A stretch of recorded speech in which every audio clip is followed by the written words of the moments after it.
नमो बुद्धाय।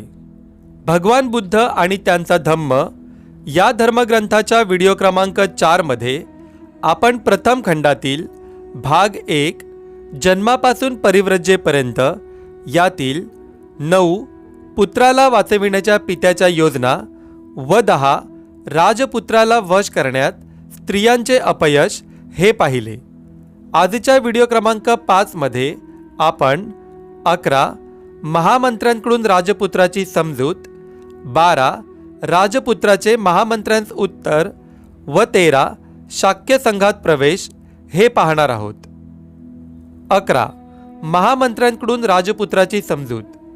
त्या तरुण स्त्रिया अयशस्वी झाल्या व राजपुत्र काही त्यांच्याकडे आकर्षित झाला नाही हे उदयनाच्या लक्षात आले। राजनीतीत कुशल असलेल्या उदयनाने स्वतःच शेवटी राजपुत्राशी बोलण्याचे ठरविले। राजपुत्रास एकांतात भेटून उदयन त्याला म्हणाला, तुझा एक अनुरूप मित्र म्हणून ज्या अर्थी राजाने माझी नेमणूक केली आहे त्या अर्थी अंतःकरणपूर्वक मित्रभावनेने तुझ्याशी बोलण्याची माझी इच्छा आहे, असे म्हणून उदयनाने सुरुवात केली।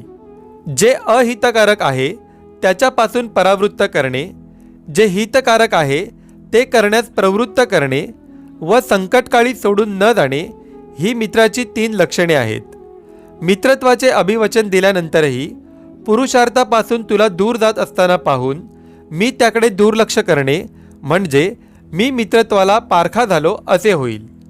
कपटाने सुद्धा स्त्रीला वश करणे हे अयोग्यच आहे। त्यामुळे मनुष्याची लज्जाही जाते व त्याचे रंजनही होते। आदरपूर्वक वागणूक व तिच्या इच्छेची परिपूर्ती यांनीच स्त्रीचे हृदय बांधले जाते।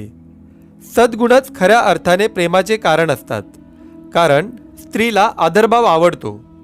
मग हे विशाल नयनांच्या राजपुत्रा, जरी तुझ्या मनात नसले तरी तुझ्या सौंदर्याला साजेशा शालीनतेने तू त्या स्त्रियांना प्रसन्न करण्याचा प्रयत्न नाही का करणार? विनय हा स्त्रियांना सुगंधी उठण्याप्रमाणे सुखकर वाटतो। विनय हा एक बहुमोल अलंकार आहे। विनया वाचून सौंदर्य हे पुष्पविहीन उद्यानासारखे आहे। पण केवळ विनयाचा काय उपयोग? त्याच्याबरोबर हृदयातील भावनेचीही जोड असली पाहिजे। मोठ्या कष्टाने प्राप्त होणारे कामभोग तुझ्या मुठीत आहेत, मग खात्रीने तू त्याचा तिरस्कार का करावा? काम हाच सर्वप्रथम पुरुषार्थ मानून प्राचीन काळी इंद्राने गौतम ऋषीची पत्नी अहिल्या हिचे प्रियाराधन केले। अशाच प्रकारे अगस्ती ऋषीने सुद्धा सोमाची पत्नी रोहिणी हिच्याशी रममाण झाला आणि श्रुती सांगतात लोपामुद्रेचीही तीच गत झाली। महान तपस्वी बृहस्पतीने औतत्याची पत्नी व मारुताची कन्या ममता हिला भोगून भारद्वाजाला जन्म दिला। श्रेष्ठदाता अशा चंद्राने बृहस्पतीच्या पत्नीला ती अर्ध्य प्रदान करीत असताना ग्रहण करून तिच्या ठाई दिव्य बुधाला जन्म दिला। अशाच प्रकारे प्राचीन काळी विषयासक्त झालेल्या पराशर ऋषीने सुद्धा यमुना नदीच्या काठी वरुणाच्या मुलाची मुलगी कुमारी काली हिच्याशी सहवास केला। कामातूर वशिष्ठ ऋषीने अक्षमाला नावाच्या एका खालच्या जातीतील हीन स्त्रीशी रत होऊन कपिंगलात नावाच्या पुत्रास जन्म दिला आणि वार्धक्याने गलिगत्र झालेला असतानाही राजश्री ययाती चैत्ररथ वनात विश्वाकी अप्सरेबरोबर रममाण झाला आणि पत्नीशी संभोग केल्याने आपला मृत्यू ओढवेल हे जाणत असून सुद्धा कौरव नरेश पंडू माद्रीच्या सौंदर्य गुणावर मुग्ध होऊन विषय सुखाच्या अधीन झाला।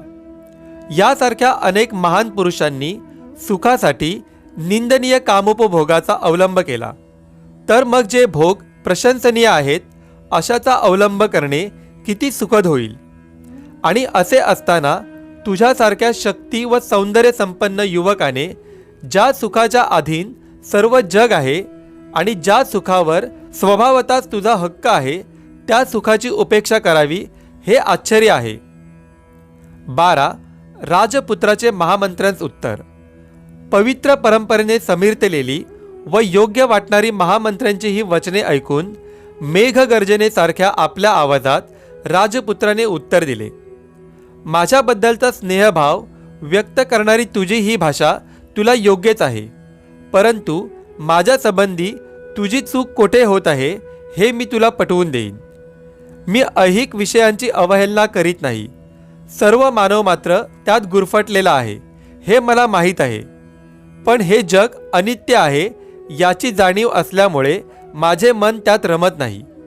यद्यपि हे स्त्री सौंदर्य कायम राहिले तरीसुद्धा विषयोपभोगातच आनंद मानून राहणे सुज्ञ माणसाला शोभणारे नाही. आणि जरी तू म्हणत असलास की थोर महात्मे सुद्धा विषय वासनेला बळी पडले तरी त्यांच्या त्या उदाहरणांना भुलू नकोस, कारण त्यामुळे शेवटी त्यांचा नाशच झालेला आहे. जेथे सर्वनाश आहे किंवा जेथे ऐहिक विषयाचा मोह आहे अथवा जेथे आत्मसंयमाचा अभाव आहे अशा ठिकाणी खरीखुरी महात्मता असूच शकत नाही. आणि स्त्रियांशी वरकरणी प्रेम करून वागावे असे जेव्हा तू म्हणतोस तेव्हा ते वरकरणी प्रेम जरी आदरपूर्वक असले तरी मला त्याची गोडी वाटत नाही. जेथे खरेपणा नसेल तेथे स्त्रीची इच्छापूर्ती करण्यातही मला मुळीच आवडणार नाही. जर संयोग मनापासून व नैसर्गिक नसेल तर त्या संयोगाचा धिक्कार असो असेच मी म्हणेन. मन विषयाधीन झाले असेल, मिथ्यत्वावर विश्वास ठेवणारे असेल, विषयवस्तूंचे दोष न पाहणारे असेल तर मग अशी वंचना करून घेण्यात काय अर्थ आहे. आणि विषय वासनेचे बळी जर एकमेकांची फसवणूक करू लागले तर ते पुरुष आणि त्या स्त्रिया एकमेकांकडे पाहण्यासही अपात्र आहेत असेच नाही का. या गोष्टी अशा असल्यामुळे मला खात्री आहे की अशा नीच विषयभोगाच्या कुमार्गाकडे तू मला नेणार नाहीस. राजपुत्राच्या या दृढ संकल्पनाने उदय निरुत्तर झाला आणि त्याने ही सर्व हकीकत त्याच्या पित्याला राजा शुद्धोधनास निवेदन केली. आपल्या पुत्राचे मन सर्व प्रकारच्या विषयभोगापासून परावृत्त असल्याचे जेव्हा शुद्धोधनाला समजले तेव्हा त्याला त्या सबंध रात्री झोप लागली नाही. हृदयात बाण रुतलेल्या हत्तीसारखा तो विव्हळ झाला. राजपुत्र सिद्धार्थाला भोगमय जीवनाच्या सुखाकडे आकर्षित करण्याचा मार्ग शोधण्यासाठी व आपल्या जीवनाला ज्या प्रकारची कलाटणी तो देण्याचा संभव होता त्यापासून त्याला परावृत्त करण्यासाठी राजा शुद्धोधनाने आपल्या मंत्र्यांसह विचार करण्यात पुष्कळ वेळ खर्च केला. पण आत्तापर्यंत योजिलेल्या उपायांखेरीज दुसरा कोणताही उपाय त्याला सुचला नाही. आणि ज्यांच्या पुष्पमाला आणि अलंकार व्यर्थ ठरले, ज्यांचे हावभाव व लाडीगोडी निष्फळ ठरली, अशा आपले रतिभाव हृदयात लपून ठेवलेल्या युवतींचे ते अंतपूर विसर्जित करण्यात आले. 13. शाक्य संघात प्रवेश. शाक्यांचा एक संघ होता. वयाची 20 वर्षे झाल्यावर प्रत्येक शाक्य तरुणाला संघाची दीक्षा घ्यावी लागत असे व संघाचे सभासद व्हावे लागे. सिद्धार्थ गौतमाला 20 वर्ष पूर्ण झाली होती. संघाची दीक्षा घेऊन त्याचे सभासद होण्यास ते योग्य असे वय होते. शाक्यांचे एक सभागृह होते. त्याला ते संतागार म्हणत. ते कपिलवस्तू नगरात होते. संघाच्या सभाही ह्याच संतागारात होत असत. सिद्धार्थाला शाक्य संघाची दीक्षा देण्याच्या हेतूने शुद्धोधनाने शाक्यांच्या पुरोहिताला संघाची सभा बोलाविण्यास सांगितले. कपिलवस्तू येथील शाक्यांच्या संतागारात संघाची सभा झाली. सिद्धार्थाला संघाचे सभासद करून घ्यावे म्हणून पुरोहिताने संघाच्या सभेत ठराव मांडला. तेव्हा शाक्यांचा सेनापती आपल्या जागेवर उठून उभा राहिला. संघाला उद्देशून त्याने पुढील प्रमाणे भाषण केले. शाक्य वंशातील शुद्धोधनाच्या कुळात जन्मलेला सिद्धार्थ गौतम संघाचा सभासद होऊ इच्छितो. त्याचे वय 20 वर्ष असून तो सर्व दृष्टींनी ह्या संघाचा सदस्य होण्यास पात्र आहे. म्हणून त्याला ह्या संघाचे सदस्य करून घ्यावे असे मी सुचवितो. माझी अशी प्रार्थना आहे की या प्रस्तावाच्या विरुद्ध असणाऱ्यांनी आपले मत व्यक्त करावे. या सूचनेविरुद्ध कोणीही बोलले नाही. सेनापती पुन्हा म्हणाला, मी दुसऱ्यांदा सांगतो की जे कोणी या ठरावाच्या विरुद्ध असतील त्यांनी बोलावे. ठरावाविरुद्ध बोलण्यास कोणीही उभे राहिले नाही. सेनापतीने पुन्हा म्हटले, मी तिसऱ्यांदा सांगतो की जे कोणी या ठरावाविरुद्ध असतील त्यांनी बोलावे. तिसऱ्या वेळीसुद्धा कोणीही ठरावाविरुद्ध बोलले नाही. शाक्यांचा असा नियम होता की एखाद्या ठरावाशिवाय त्यांच्या संघात कोणतीही चर्चा होऊ शकत नव्हती व कोणताही ठराव 3 वेळा संमत झाल्याखेरीज तो संमत झाला असे जाहीर करता येत नव्हते. सेनापतीने मांडलेला ठराव 3 वेळा बिनविरोध संमत झाल्यामुळे सिद्धार्थाचा शाक्य संघात अंतर्भाव करून तो शाक्य संघाचा सदस्य झाल्याचे जाहीर करण्यात आले. तदनंतर शाक्यांचा पुरोहित उभा राहिला व त्याने सिद्धार्थाला आपल्या जागी उभे राहावयास सांगितले. सिद्धार्थाला उद्देशून तो म्हणाला, तुला सभासद करून घेऊन संघाने तुझा बहुमान केला हे तू मानतोस ना? होय महाराज, सिद्धार्थ उत्तरला. संघाच्या सभासद्वाची बंधने तुला ठाऊक आहेत काय? नाही महाराज, पण ती जाणून घेतल्याने मी सुखी होईन, सिद्धार्थ म्हणाला. पुरोहिताने म्हटले, प्रथम तुला मी संघाच्या सभासदाची कर्तव्य काय आहेत ती सांगतो. असे म्हणून तो पुरोहित त्याला संघाच्या सभासदाचे एक एक कर्तव्य सांगू लागला. 1. तू संघाच्या हितसंबंधाचे संरक्षण तन मन धन पूर्वक केले पाहिजे. 2. संघाच्या सभांमधून तू कधीही गैरहजर राहता कामा नये. 3. कोणत्याही शाक्याच्या वर्तनात तुला दिसून येणारे दोष तू कोणत्याही प्रकारची भीती किंवा भीड न बाळगता उघडपणे बोलून दाखविले पाहिजेत. 4. तुझ्यावर कोणी दोषारोप ठेवला तर तू रागावून जाता कामा नये, परंतु तू जर अपराधी असशील तर तू तसे कबूल केले पाहिजे, अथवा निरपराधी असशील तर तू तसे सांगितले पाहिजे.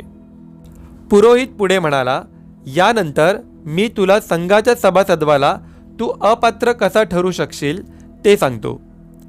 1. तू बलात्कार केल्यास सभासद राहू शकणार नाहीस. 2. तू कोणाचा खून केल्यास संघाचा सभासद राहू शकणार नाहीस. 3. तू चोरी केलीस तर संघाचा सभासद राहू शकणार नाहीस. 4.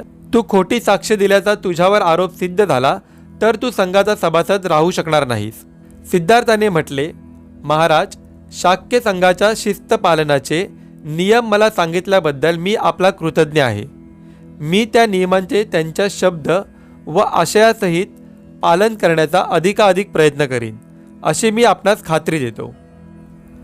तर मित्र हो, भाग पहिला जन्मापासून परिव्रजेपर्यंत यातील पोटभाग 11 महामंत्र्यांकडून राजपुत्राची समजूत, 12 राजपुत्राचे महामंत्र्यांस उत्तर व 13 शाक्य संघात प्रवेश हे आपण या व्हिडिओमध्ये पाहिले.